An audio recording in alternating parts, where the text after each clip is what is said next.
بسم اللہ الرحمن الرحیم. ڈیئر اسٹوڈینٹس، السلام علیکم. آج ہم اپنی سیکشن سیریز میں جو سیکشن ڈسکس کرنے جا رہے ہیں وہ ہے section 13 of the limitation act 1908. جیسا کہ آپ سب کو پتہ ہے کہ جو لمیٹیشن ایکٹ ہے وہ کسی بھی درخواست گزار کو، کسی بھی سائل کو، کسی بھی پلینٹف کو، یا جو بھی اپلیکانٹ ہے، پلینٹف ہے یا اپیلانٹ ہے، جو بھی ہے جو اپیل دائر کرنے جا رہا ہے، سوٹ فائل کرنے جا رہا ہے، درخواست فائل کرنے جا رہا ہے، تو اس کو ایک اسپیسیفک ٹائم بتا دیتا ہے اپنے شیڈیول فرسٹ میں کہ بھئی آپ نے اگر یہ والا دعویٰ دائر کرنا ہے کورٹ میں اور آپ نے ریلیف لینا ہے کورٹ سے، تو پھر آپ اس دیے گئے ٹائم کے مطابق ہی، اس ٹائم کے اندر ہی کورٹ کے پاس آئیں گے، کورٹ سے رجوع کریں گے تو آپ کا دعویٰ ہم سنیں گے، ادروائز ہم نہیں سنیں گے. اور اس کے بعد جب وہ بندہ جاتا ہے کورٹ میں تو کورٹ ہے اس کا جو ٹائم ہے وہ کیلکولیٹ کرتی ہے، کمپیوٹ کرتی ہے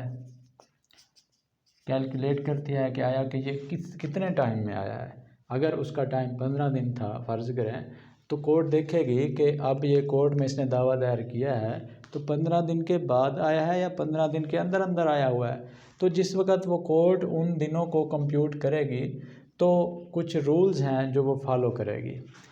تو اس میں کچھ ریلیکسیشنز ہیں، جیسے ہم نے سیکشن 12 میں بھی پڑھا کہ کورٹ کیسے کمپیوٹ کرے گی. تو سیکشن 13 جو ہے وہ بھی ایک جنرل رول سیٹ کر رہا ہے کہ جس وقت کوئی بندہ دعویٰ لے کر آیا ہے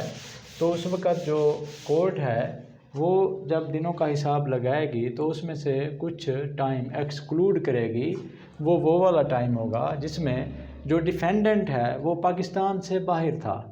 یا کچھ ایسی ٹیریٹریز جو ہم ادھر بتا رہے ہیں تو وہاں سے ان سے بھی باہر تھا. تو وہ والا ٹائم بھی کیلکولیشن کے وقت وہ ٹائم بھی نکال دینا ہے.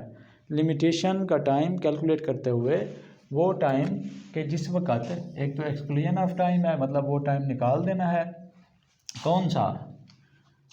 جس میں ڈیفینڈنٹ پاکستان سے، مطلب ڈیفینڈنٹ ایبسینس فرام پاکستان سے ڈیفینڈنٹ باہر تھا، اینڈ سرٹن ادر ٹیریٹریز، اور دوسری ایسی ٹیریٹریز سے باہر تھا جو ہم بتا رہے ہیں. تو اس کو ہم سیکشن کو پڑھتے ہیں. In computing the period of limitation, جب کورٹ کمپیوٹ کر رہی ہوگی لمیٹیشن کا پیریڈ، پریسکرائب فار اینی سوٹ، جو بھی کسی سوٹ کے لیے لمیٹیشن ایکٹ کے شیڈیول میں پریسکرائبڈ ہے، دیا گیا ہے، the time during which the defendant has been absent from Pakistan shall be excluded. تو وہ والا ٹائم جس میں وہ جو ڈیفینڈنٹ ہے وہ پاکستان سے ایبسینٹ تھا، پاکستان میں ہی نہیں تھا، تو وہ والا ٹائم نکال دو. اب اس پہ ہم فرض کریں اسلم اور اکرم جو ہے ان کے درمیان پیسوں کا معاملہ تھا. اسلم نے جو ہے 2 لاکھ روپے اکرم کو ادھار دیے، اور اسلم نے کہا کہ 1 سال بعد میں آپ سے واپس لوں گا. اکرم نے کہا ٹھیک ہے، 1 سال بعد میں آپ کو واپس دوں گا. اب ہوتا یہ ہے کہ جس دن ادھار دیے اس کے بعد، مطلب ابھی ٹائم پورا نہیں ہوا، لیٹ ادھار لینے کے 5 ماہ بعد اکرم جو ہے، اکرم چلا گیا لندن. اسلم نے 2 لاکھ دیے، 5 ماہ گزرے، یہ اکرم چلا گیا لندن. اب لندن میں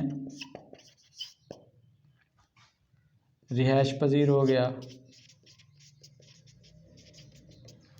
کافی ٹائم کے لیے. لیٹ فرض کریں اس کا جو مائنڈ ہے کہ بھئی میں 5 سال تک میرا کاروبار ہے، 5 سال تک وہ رہائش پذیر ہو جاتا ہے کسی کام کے سلسلے میں. اکرم چلا جاتا ہے لندن. اب کیا ہوگا؟ اب ہمارے لمیٹیشن ایکٹ کے مطابق جو اسلم ہے، جب 5 ماہ کے بعد تو اکرم چلا گیا، اب ہوگا کہ اسلم دیکھے گا کہ 1 سال پورا ہو چکا ہے لیکن اکرم لندن ہے. 1 سال کے بعد تو اس نے وعدہ کیا تھا کہ میں پیسے واپس کروں گا، لیکن اب وہ ہے لندن، تو اب ریکوری بھی میں نے کرنی ہے. اور جو ریکوری کا ٹائم ہے وہ لمیٹیشن ایکٹ تو مجھے کہتا ہے 3 سال، اور اس نے کہیں سے سن لیا کہ اکرم جو ہے 5 سال تک واپس نہیں آنے والا.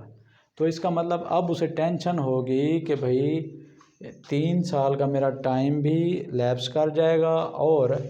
جو ہے اکرم وہ تو ابھی کافی ٹائم بعد آئے گا، تو اس وجہ سے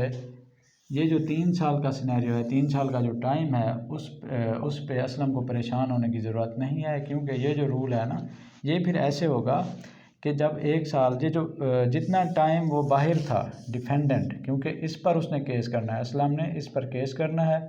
تو ڈیفینڈنٹ ہے اب اکرم، تو اکرم جس ٹائم میں ملک سے باہر لندن میں رہے گا وہ والا ٹائم کورٹ جو ہے کیلکولیٹ کرتے ہوئے نکال دے گی، اس لیے 5 سال کے بعد جب اکرم آئے گا تو اسلم جو ہے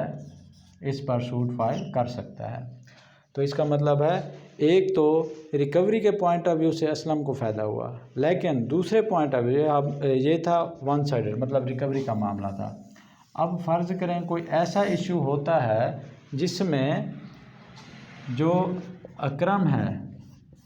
زمین کا معاملہ ہوتا ہے، فرض کریں اکرم اگر نہیں ہے اور کیس جو ہے کورٹ کے اندر چلا جاتا ہے اور جو ہے ایکس پارٹی ہو جاتا ہے، تو پھر کیا ہوگا، اکرم کا جو رائٹ ہے وہ بھی خطرے میں پڑ سکتا ہے اس کی غیر موجودگی کی وجہ سے۔ اس لیے ڈیفینڈنٹ کا انتظار کرنے کے لیے قانون کہتا ہے کہ ڈیفینڈنٹ جب تک آتا ہے آپ انتظار کر سکتے ہیں، نہ آپ کی لمیٹیشن کو کوئی خطرہ ہے اور نہ کوئی اور ایشو ہے۔ تو اور کورٹ کو یہ فائدہ ہے کہ دونوں پارٹیز کورٹ میں فرض کریں اگر اسلم اس کی غیر موجودگی میں کوئی کیس فائل کرتا ہے اکرم کی غیر موجودگی میں، تو کورٹ ایکس پارٹی ڈگری کر دیتی ہے، تو اکرم جب واپس آئے گا یہ کہے گا میں نہیں تھا، تو اس لیے اب ایکس پارٹی ڈگری کو مطلب مجھے بھی سنا جائے، تو اس لیے کورٹ کے اندر بیجا لٹیگیشنز بھی اس میں بڑھیں گے۔ اور دوسرا جو اکرم ہے جب یہ یہاں پر پریزنٹ ہوگا تو اس وقت اس کی انٹینشن سامنے آئے گی کہ وہ اس کی کوئی مجبوری نہیں ہے، اگر تو نہیں آتا اور ایکس پارٹی ہوتا ہے تو بھائی وہ جان بوجھ کر نہیں آ رہا اس لیے ایکس پارٹی ہو رہا ہے۔ تو مطلب کل ملا کے یہ بات ہے کہ بھئی یہ جو سیکشن 13 ہے اس میں ڈیفینڈنٹ کی غیر موجودگی میں جو ٹائم پیریڈ ہے وہ رک جائے گا، مطلب وہ جو ہے سٹاپ ہو جائے گا۔ لیکن اب ایسا نہیں ہے جس طرح ہم نے یہ دیکھا ہے نا کہ اسلم اگر 1 سال تک یہاں پہ رہتا ہے، 1 سال اور 5 ماہ یہاں پہ رہتا ہے، اکرم 1 سال 5 ماہ یہاں پہ رہتا ہے، اس کے بعد چلا جاتا ہے لندن، مطلب 1 سال کے بعد تو وہ ان کی کاز آف ایکشن جب جو لمیٹیشن پیریڈ تھا وہ رن کرنا سٹارٹ ہو جائے گا، تو ایک بار رن کرے گا پھر چاہے وہ چلا بھی جائے تو کوئی ایشو نہیں ہے، پھر چاہے چلا جائے گا۔ سیکشن 9 میں ہم نے پڑھا تھا کہ ایک بار ٹائم سٹارٹ ہوگا تو پھر نہیں رکے گا، مطلب جس وقت ٹائم رن کرنا سٹارٹ ہوا ہے اس وقت وہ ملک سے باہر ہو، تو پھر ڈیفینڈنٹ کو بھی فائدہ ہوگا اور جو پلینٹف ہے اس سینس میں فائدہ بھی ہوگا نقصان بھی ہوگا۔ کیس تو وہ کر سکتا ہے لیکن اس کا ٹائم جو ہے زیادہ بڑھ جائے گا، جو ریکوری اگر وہ یہاں پہ ہوتا تو وہ 1 سال بعد لے سکتا تھا، وہ 5 سال بعد لے گا، یوں پلینٹف کو نقصان ہے۔ تو اور ایک تو پاکستان سے باہر جب ہوگا ڈیفینڈنٹ تو اس میں بھی ایکسکلوژن آف ٹائم ہے، دوسرا and from the territories beyond Pakistan under the administration of federal government shall be excluded, تو کہتا ہے کہ پاکستان کے باہر ہوگا تو بھی ایکسکلوژن، اور اگر کوئی ایسی ٹیریٹری ہے، کوئی ایسا علاقہ ہے جو کہ پاکستان سے تو باہر ہے لیکن پاکستان کی جو فیڈرل گورنمنٹ ہے وہاں کے انتظامات جو ہے وہ سنبھالتی ہے، مطلب وہاں کا کنٹرول جو ہے فیڈرل گورنمنٹ کے پاس ہے، اور کوئی بھی شخص مطلب اکرم لندن چلا جائے تو لندن جو ہے نہ ہی پاکستان ہے اور نہ ہی فیڈرل گورنمنٹ کے انڈر آتا ہے، تو ٹھیک ہے بھائی۔ اگر کوئی کسی ایسے علاقے میں چلا جاتا ہے کہ پاکستان سے تو باہر ہے، وہ پاکستان کی حدود میں نہیں آتا لیکن پاکستان نے اس علاقے کی ایڈمنسٹریشن سنبھالی ہوئی ہے، پاکستان کی فیڈرل گورنمنٹ نے اگر سنبھالی ہوئی ہے تو وہاں پہ ہوتا ہے، تو پھر یہ والا جو سیکشن 13 ہے اس کا اطلاق یہاں پہ نہیں ہوگا کیونکہ وہ پاکستان سے باہر ہے، لیکن وہ جو دوسری چیز انہوں نے بتائی ہے ٹیریٹریز بیانڈ پاکستان، اگر فیڈرل گورنمنٹ ایڈمنسٹر کر رہی ہے اس جگہ کو، اگر وہاں پر ہے تو پھر نہیں، اگر وہاں پہ بھی نہیں ہے پاکستان پہ بھی نہیں ہے تو پھر یہ والے ایکسکلوژن والا رول جو ہے یہ اپلائی ہوگا۔